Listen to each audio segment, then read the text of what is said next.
All right, we're going to go ahead and get started with the next part of our session today. So if you go ahead and grab a seat. The next group of speakers truly speak to the longevity and commitment of our training program. I remember as a trainee sitting in LIN meetings with some of these individuals who are going to be speaking today back when I was an intern. That is how long that they have been doing training here at the Mailman Center. And as you will see today, their passion and commitment to training continues to be as strong as ever. Our speakers for training include Dr. Michelle Sladant. She is an associate professor of pediatrics. She is the associate director of the Mailman Center for Child Development. She's the director of our LIN program, and she's also the South Florida regional director of our FAST program here at UM. We have Dr. Bob Pfeiffer, who is an associate professor of clinical pediatrics for the Mailman Center for Child Development. We have Dr. Alana Mansour, who is the Assistant Professor of Clinical Pediatrics, and she's the Director of Training for the Mailman Center for Child Development and the Associate Director of LEND. We have Shelley Baer, who's the Director of Leadership Training Initiatives here at the Mailman Center, and she's the co-lead of the Lifespan Interprofessional Collaboratives. And then we have Jairo Arana, who's a program coordinator and one of my favorite people and always rocks the best hat around here at the Mailman Center. With that, I'll turn it over to Dr. Sladant.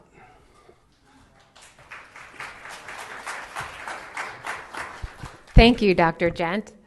I'm so happy to be here today, and I'm presenting today on behalf of myself as well as my colleague, Dr. Alana Mansour, who, among all of her other titles, is the newly appointed training director for our center. For nearly 2 decades, we've been privileged to work at the center. I remember when I left the public school system as a special education teacher, and when Dr. Mansour joined the center, we knew we were joining something greater. Our passion to improve the lives of children with disabilities fit perfectly with the mission of our center. Today, we stand proud as one of the oldest, largest, and most diverse LEND training programs in the nation. We collaborate with over 90 universities to train more than 100 graduate students, fellows, residents each year from 17 distinct disciplines. Our outreach is vast, training more than 10,000 community members each year. And it's promising to see that our trainees, more than 85% of our trainees, assume leadership positions within just 5 years.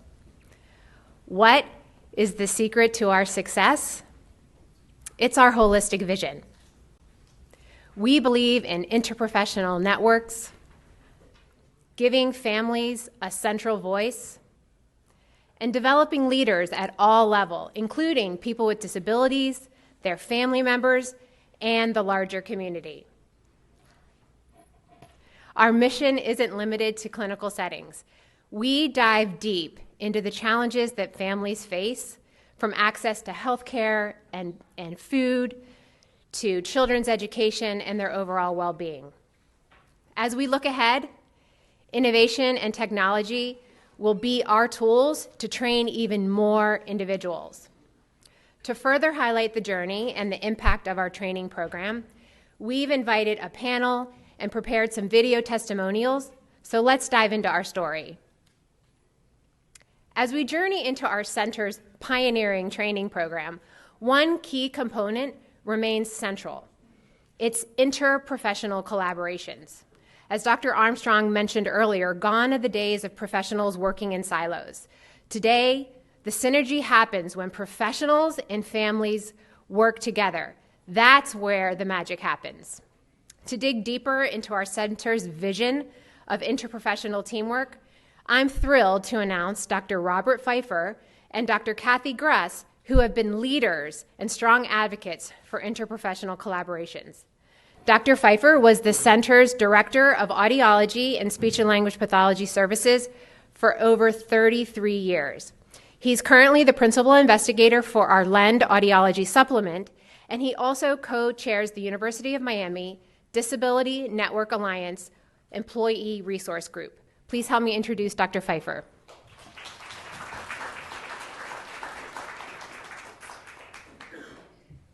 Thank you.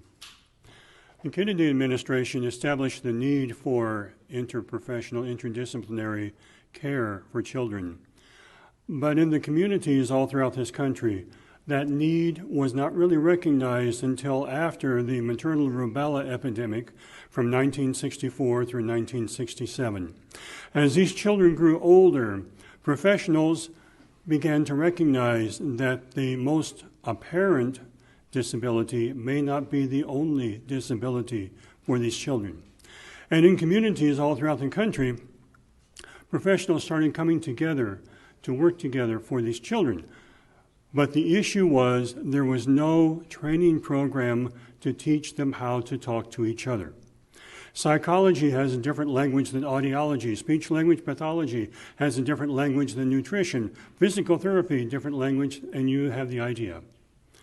And so the Mailman Center responded in a most excellent way. We had a large conference room on the first floor, and each Monday morning early, all of the faculty and their students would come together. We would talk about the child to be seen that day, and we would review the history of that child. Adjacent to that conference room was a smaller room with a one-way mirror, and all of the different disciplines could conduct their evaluation for every child in the presence of the entire team. And what was happening here was instruction on the language, what the tests were, what the tests were testing, the interpretation, and how to get along, what each discipline brought to the table to create a more global picture of this child's abilities and the child's needs. The issue outside the Mailman Center was great. It is somewhat less now thanks to the Mailman Center and similar efforts across the country. But healthcare professionals in general, all across the country, are not accustomed to talking to one another. But the movement across the country is interdisciplinary collaboration to improve the health outcome and the quality of life for children who are complex and who have complex needs. So we have trained many, many graduate level students through this training team model. And each one walked out of here with a concept of child development that went far beyond anything that they would have received in their single discipline training at their home universities. This is one of the major contributions to healthcare and welfare of the children all across the country, because the students who have been through this training team, you find them literally in every state of the country, and once in a while in other countries, in other parts of the world. This is something that the Mailman Center can be especially proud of in allowing students to learn the language of other professional disciplines, and as I like to say, to learn how to play nice in the sandbox. Because everyone brings something of value to the table. They simply had to understand their role and their contribution as a major piece of this broad area of developmental disabilities. Thank you. Thank you, Dr. Pfeiffer. And our training team now has evolved into our interdisciplinary developmental evaluation services. So our team is alive and well. Next, you will hear from Dr. Kathy Gruss, who was the training director for the psychology division in the 1990s, to share how her interprofessional leadership at the Mailman Center influenced her role as the chief education officer for the American Psychological Association. During my time at the Mailman Center, one thing that really struck me and one thing I was quite proud of is the opportunity for students to train on interprofessional teams where they learn from and with individuals representing other disciplines. This struck me as really unique and kind of trend-setting at that point in time. And I thought that really embodied the sense of quality of education that really represents, I think, the Mailman Center.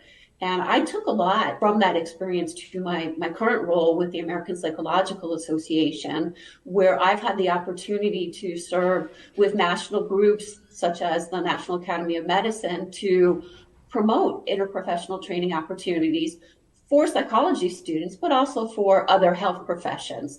And it really was the experiences that I had at the Mailman Center that led me to understand how critical that is for not only preparing our learners for the healthcare environments, but ultimately for the type of care that our patients should be receiving, coordinated care, well executed care that hopefully leads to better quality outcomes for them.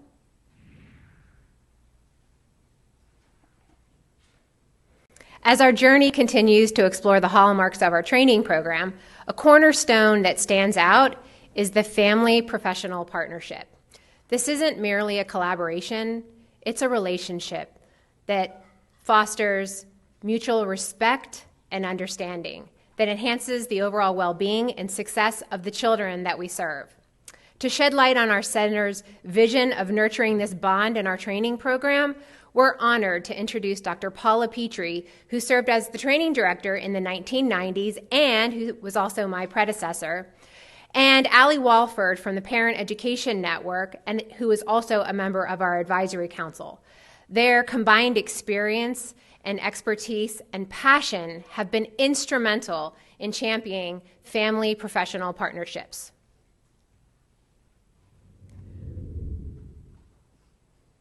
I remember the first time, and I'll get a bit emotional, it was 1994, meeting all the rest of the faculty in room 3023. But Dr. Terry Urbano was the director of training at that time. I became her assistant, and we had this shared vision around family-centered care services. One of my first assignments was to create a Mailman Center brochure, beginning that linking out into the community and building that bridge. It landed into creation of Art Abilities. So that strength-based approach, I wanted to put an art piece, a drawing by a child with a disability. So I went to an elementary school, found that piece of art, and came back with 60 other pieces. The Mailman Center's Family Resource Room was created at that time, giving that message that diagnostics needs to come with resources and supports. The Consumer Advisory Council, Martha Sheldon was our first and incredible self-advocate and did much in changing the hearts of medical students and did national webinars as well. Understanding the family perspective, delivering diagnostic news, a 12-hour curriculum for pediatric residents, public policy. Most importantly was the match that we did as a visit into the home, not a home visit. And it had such an incredible impact, the write-ups, and so much meaning that we published it in a peer review article. So much has sprung forth from that early foundation, and I look forward to the next layering of excellence. When Joe LaBelle asked me to be on the MAC 7 years ago, I was just a mom. And like Anne's one of my mentors from 15 years ago, I feel like I belong at this table now. And that is very, very important to me because that's what I pass on to the parents I serve.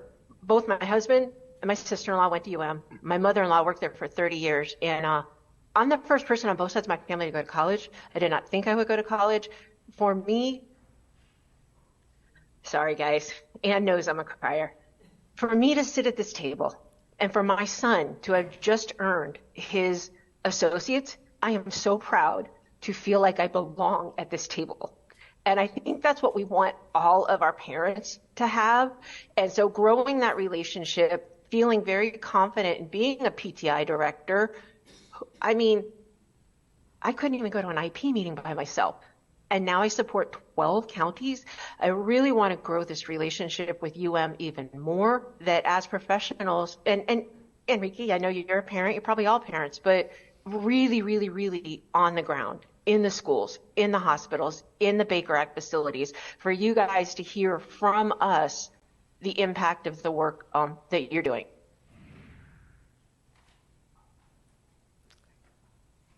And thanks to the generous donation from the Taft Foundation and funding from the Administration for Community Living, we've expanded our Family Resource Room into the Family Navigator Program led by Dr. Maite Schenker and Nancy Torres, who are in our audience today. And they are assisting more than 500 families each year to access disability, mental health, and medical services. And furthermore, they're collaborating with community partners to extend these services throughout the community. Though our training has primarily targeted graduate and postgraduate students, we've been pioneers in cultivating leaders at all levels, including family members and self-advocates.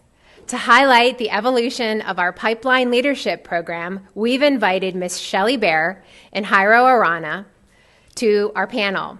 With 12 years as the Director of Leadership Training Initiatives, Ms. Bear also co-leads the Lifespan Interprofessional Collaborative, and I'd like to welcome them to the stage.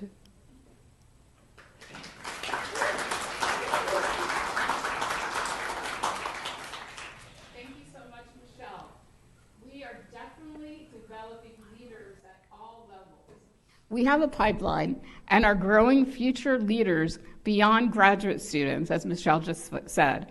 As you have heard, we've been around a while, over 50 years, and before it was a national requirement, we included family and self-advocate trainees in our LEND as a discipline.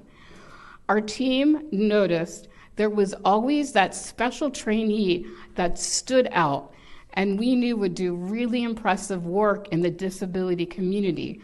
So we created ETLP, an advanced leadership development program for early to mid-level career professionals. We're now in our 12th cohort. Next we have, thank you. Next we have our program for adults with disabilities called Project SALT. It's an intensive 3-day training. I see some graduates here, so good. Hello to Lily and Louis and Denise, thanks for coming. Focused on leadership and advocacy. It is unique as it's cross-disability, so we have individuals who have an intellectual or developmental disability, or a physical disability, and or a sensory disability. We are going into our 13th cohort. Our next program actually came from our MAC, our Mailman Advisory Council, that suggested training for siblings. We wanted to have an impact on high school students, our leaders of the future. So SELP was born, Student Emerging Leaders Program. It's a 3-month inclusive leadership program for students with and without disabilities and their siblings. We just began cohort 6 2 days ago. Training and leadership development are key to what we do. DASH is an online training for healthcare providers about how to work better with people with disabilities in the hospitals. And then during COVID, we created a rapid response training for healthcare providers, as we knew people with disabilities were at risk of being discriminated against during the stressful time. We developed it very quickly, and we had a really broad national reach. We are committed to the lifespan approach, as we know kids grow up. PATH is our primary care clinic for adults with intellectual and developmental disabilities. Residents and medical students rotate through this clinic. Now I would like to share our SALT promotional video. I have a disability. And there's so much more to me. Me. Me. Me. Us. People with disabilities are people first. And we want the same things that every person wants, like having our voices heard, access to transportation, having a job for today, and a career for tomorrow, being active in our community, being treated with respect and speaking up for our rights. And that's why Project SALT was created. I'm Shelley Bear, the director of Project SALT. There was no way for people to learn how to advocate. So what SALT has done is it's given me and others a structured way, a toolkit, to learn how to advocate for yourself and how to advocate for others in a structured way. Project SALT stands for Self-Advocate Leadership Training.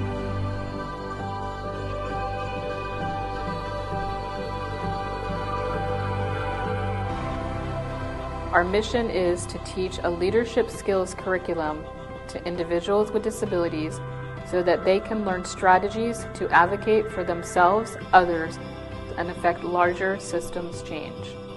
And it's also given us support for each other, because so often being a person with a disability, you feel isolated and alone. So SALT has given us not only the toolkit, but peer-to-peer support so that we could be there for each other as we go through the journey of life. So how has Project SALT changed my life? It opened up my eyes in the sense that I was really focused on my autism. I was all about me. It made me more aware of other people with other disabilities, not just mine. So it broadened my views. And that's how I started advocating, not just for myself, but for others. I like to say I went from me to the we. SALT showed me that there's so much more work that I can do for the whole community. So now, as you can see, I'm Miss Wheelchair Florida, and I attest that to being a part of the SALT program. Through my advocacy as Miss Wheelchair Florida, I have been able to make system change. I've been able to talk to the mayor of Sunny Isles Beach and get beach access for all people with disabilities. My advocacy and my persistence in something that I truly believe in was able to get accomplished, and I've had people that live there thank me every time they see me. Parents with strollers, it's able to help elderly with walkers. They're like, oh, you're the girl that's in charge of putting the mats on the beach, right? Thank you so much. It made my life so easy. And without Project SALT, I wouldn't have had the knowledge and the courage to make these changes. One of our athlete leaders is Ricky Dagger, and he was our first Special Olympics athlete to go through Project SALT. And one of my favorite stories is that I was speaking with Ricky after he went through SALT. And he was telling me about all of the incredible knowledge he gained about laws and about his rights as a person, and that he had decided to get a job. And he let me know that they were considering him for the position, and that other people who had interviewed for that position did not have disabilities, and that they had better pay him the same amount that they were going to pay somebody else, because he knows that he has rights. And I love that, because he never would have gotten that from anything else had it not been for Project SALT. SALT has changed the lives of so many, and there's more of us every day. SALT's vision is to produce an ever-growing community of individuals with the capacity for self-determination, independence, and the ability to participate in meaningful ways.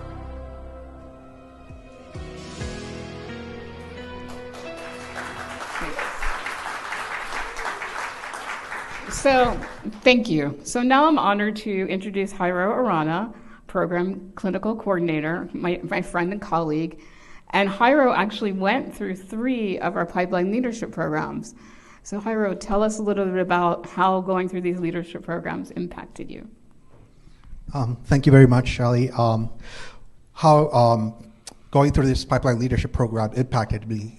What I got from Project SALT and my experience in LEND, as well as working here at the University of Miami Mailman Center for Child Development, was that awareness of the barriers the inequities people with disabilities face, not only in healthcare, but in other areas in life due to systemic barriers.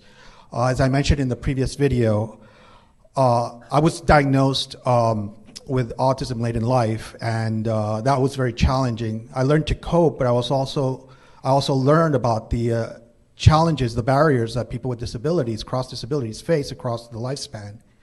So I went from learning to be a self-advocate to advocating for other people and the wider community on a more global level. It was that sense of inclusion that motivated me to want to connect and engage with our community and do my part in making an impact. So thank you. Thank you. Thank you. Thank you, Shelley and Jairo. As our story continues, a significant milestone of our training program is its expansion to embrace legislative advocacy. In 2001, we secured one of the prestigious Dyson Community Pediatric Training Awards, garnering $2.5 million over 5 years. From this, we initiated 29 transformative grants and projects, laying the groundwork for our training program's core leadership advocacy training. And those transformative projects garnered more than $35 million. To delve into this groundbreaking journey, we've invited Dr. Jeffrey Brosco and our distinguished alumnus, Dr. Melissa Merrick, to share with us their experiences. With over 2 decades as our former LEN director, Dr. Brosco's insights are invaluable. In 2010 or so, the Maternal Child Health Bureau leader, Michael Liu, asked all of the training programs to start thinking more about social determinants of health and understand things across the lifespan. And this is something we actually have been thinking about and working on already through a lot of our community-based training. But that really gave us the impetus to say, well, what are the specific things that we could do to make sure that every one of our LEN trainees understood that it's population-level impact that has the biggest difference for all children and their families. And this is a really hard thing to learn, right? Because almost all of us are trained as teachers, professionals, healthcare folks to take care of that individual person in front of us, that particular family, because they're right there and we want to help. So we immediately have to start thinking about not just that one person in front of us, with that school, that neighborhood where people live, how that family interacts with their neighbors. We also recognized that we had to do this at an institutional level, and that is, it's one thing to tell people what to do, but if we did it as an institution, then we're demonstrating it through our actions. And so we worked together with our community partners and say, what are the things that really matter? What are the strategic things that you want to see changed? Kindergarten readiness, high school graduation. And so we started thinking that way about our outcomes and not just about papers published or people trained. So this gave our trainees an opportunity to see us in action. It also changed the way we were thinking. So it wasn't just about every individual child or family right in front of us, but also how that fits into the broader perspective of really making a big difference for all children.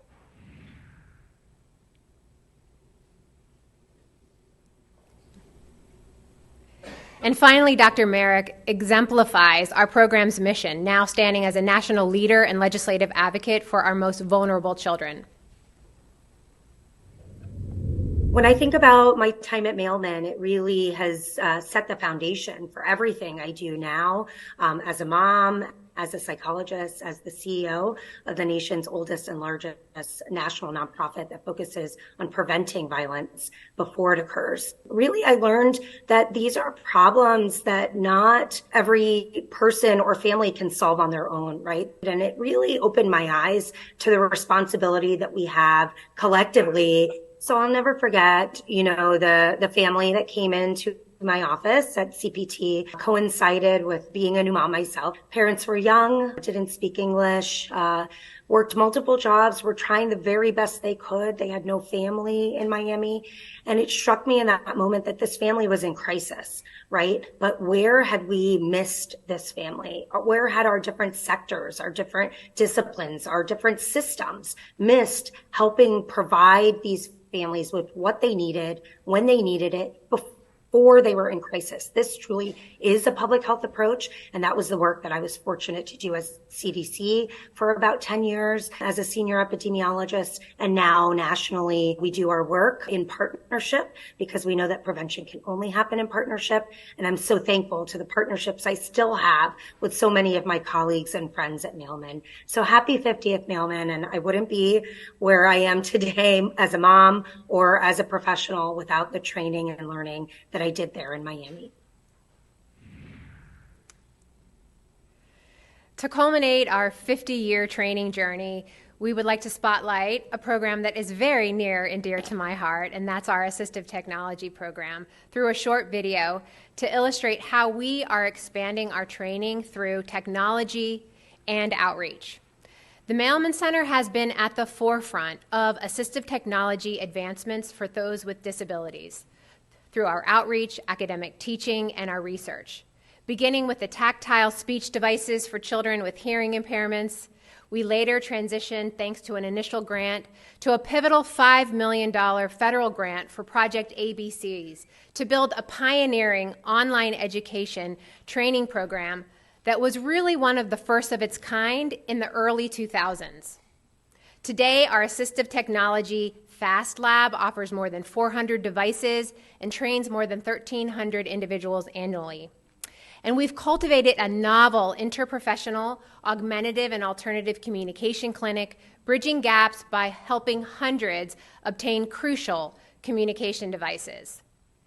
And lastly, our research underscores our commitment to pinpointing barriers in assistive technology service delivery and strategizing ways for future improvements.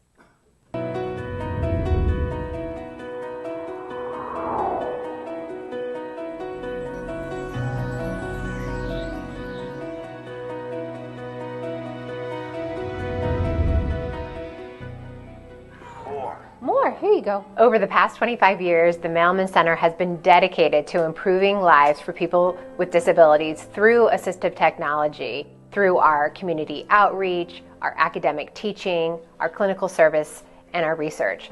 Around 1994, I went to a conference.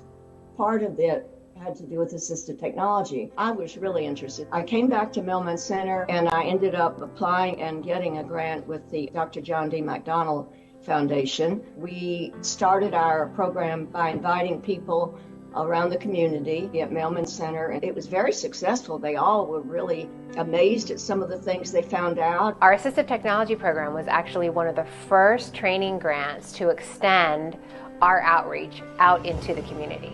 We decided to try to go bigger, to be an online program. One of the first online programs at the University of Miami School of Medicine that had been developed. We also were able to purchase different types of assistive technology that we could start a small library. And I said to them, I want you to get testimonies. I want you to get videos of people using the technology. I want you to get videos of how the different technology is put together. We also made the course accessible.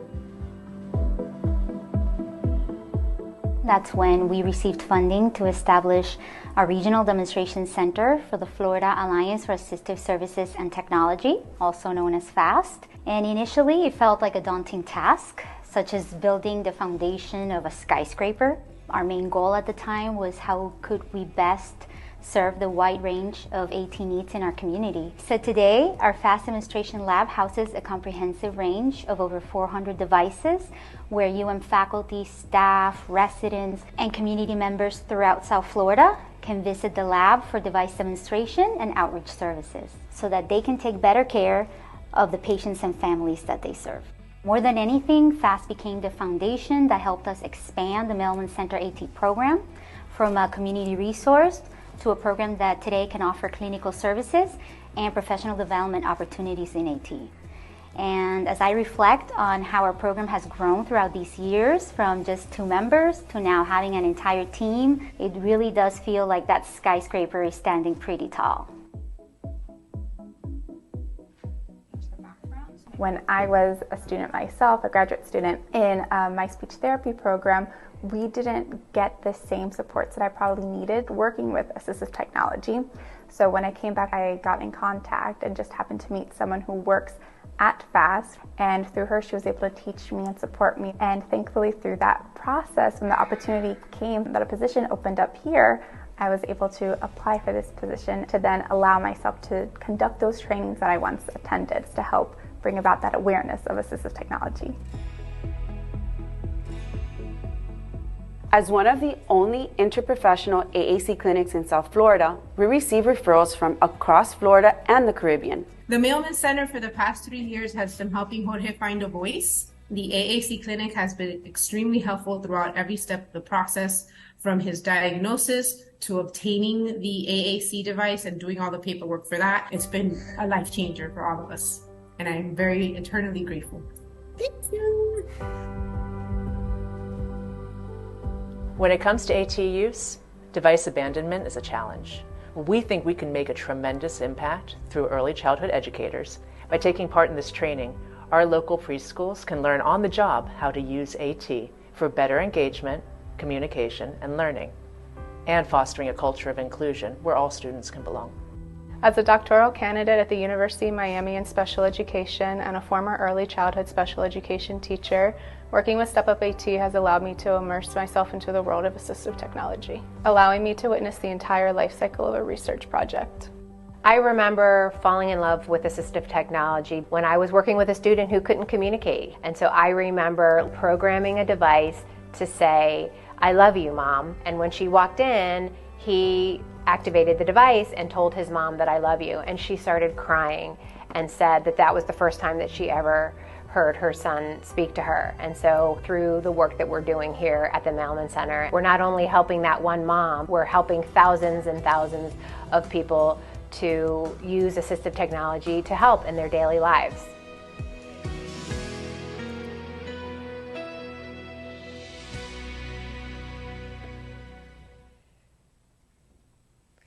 And as we look back over the last 50 years, the center has been at the forefront of innovation in our training efforts through our holistic vision of interprofessional teamwork, family professional partnerships, leadership training, advocacy, and outreach. Today, our legacy stands firm in our commitment to improve the lives of those with disabilities, with over 10,000 community members trained annually, and the majority of our trainees assuming leadership positions in just a few years. We are immensely grateful for the generosity of our donors, the unwavering dedication of our community partners, and our collaboration with our esteemed panelists, and every individual who has walked this journey with us. As we look forward, let us continue to harness innovation, technology, and collaboration to make a lasting impact. Here's to the next chapter of breaking barriers, forging partnerships, and transforming lives through innovation, connection, and impact.